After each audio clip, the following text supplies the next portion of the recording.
Okay everyone, welcome back to the channel for another video on Gran Turismo 7.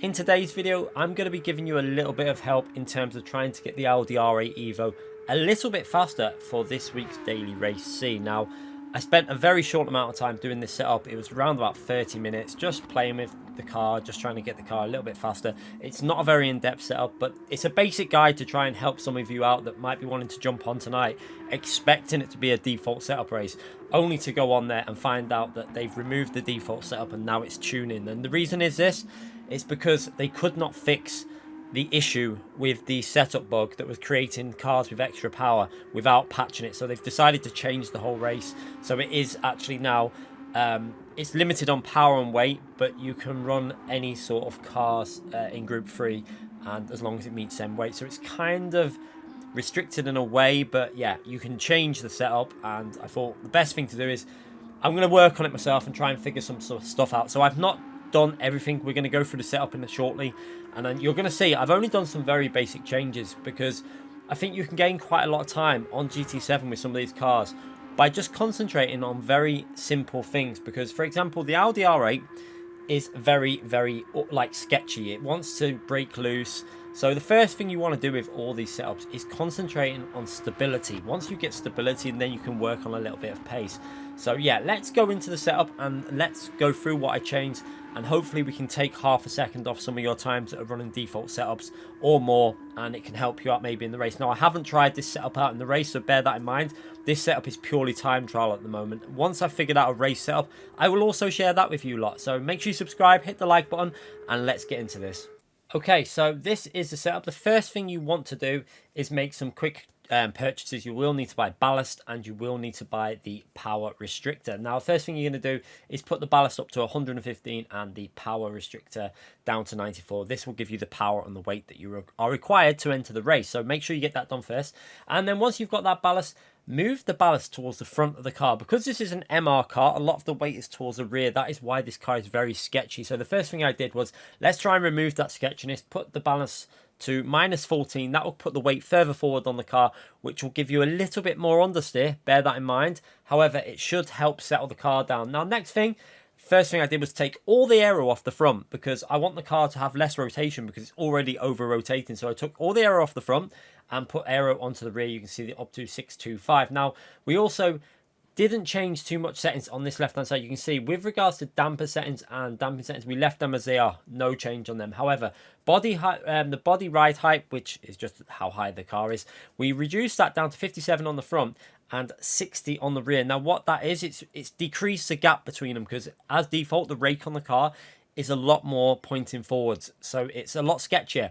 So what I've done there is I've lowered the rear down and brought the front down as well, but I've brought the rear down more, again, to try and settle this car down. So they're the first basic changes that I did with this setup, just to create a car that was more drivable, basically.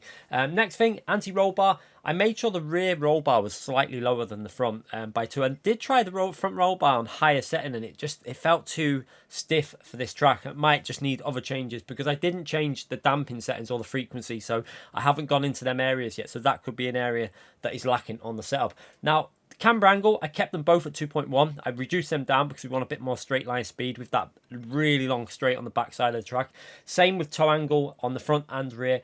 I've changed them to try and get more straight line speed. You can see we've gone down to 0.05 on the front and 0.10 on the rear. And basically, that's creating a car that's going to go a bit faster on the straights. So it should give you a bit more top speed. Initial torque, I've gone down to 7 because I want the car to be a little bit easier getting on that throttle. Now, there is negatives to that in terms of understeer, but I'm trying to create a baseline setup that you can work on in terms of pushing a little bit more aggressively and, you know, feeling a little bit more confident. That's what you want with this car. You want a bit more confidence. So next up, accelerator sensitivity 25. Now, again, that I kept around there just to try and make sure that we could still rotate the car slightly on the throttle. Torque, the actual braking sensitivity, sorry, that is on 59. Now, I did put that onto 60. What that does is it settles the car down in braking to create a less sketchy and oversteery car when you're actually trail braking into a corner. I did go back down to 49 because I found that I could get away with 59. I found that I could get away with going on to 59 rather than 60. Now, they're the only changes you can do. You can see with the gearbox, you make sure you buy the fully customizable racing gearbox. Now, I haven't changed anything on the gears yet as well. So this setup is just pure basic changes. And you're going to see it can actually produce a reasonably good lap time. Now, obviously, I do expect this time to be well into the 43s. I think the Audi R8 will be probably on 43 6s and 7s by the time people have messed with the damper settings and they've figured out the car a little bit more. But a lot of people I've seen are struggling on 1 minute 46s and stuff, and I've managed to get this into the 44s, 44.6, 1 minute 44.6. So I'm hopeful that this setup will make you a little bit faster. Now, one thing you will have to be careful of still is the car does want to rotate. So just try and downshift quite late. What I found I was doing was downshifting quite late and getting this car squared off so I could get on the throttle a little bit earlier. So for example, into the corner you saw and this next corner, I hold the gears quite late. So you're going to see there holding third gear, then second gear, and then just a little shift to first gear as we come into the apex to try and get the car rotated, and that enables us to get on the throttle a little bit earlier. Again, for this corner, I like to brake a little bit early, keep it as close to the apex as possible. You can see getting it nice and tight into the apex, and then getting on the throttle quite early. You can see with this setup, I was quite confident on that corner of putting the throttle down quite aggressively, and that was actually gaining me quite a bit of time.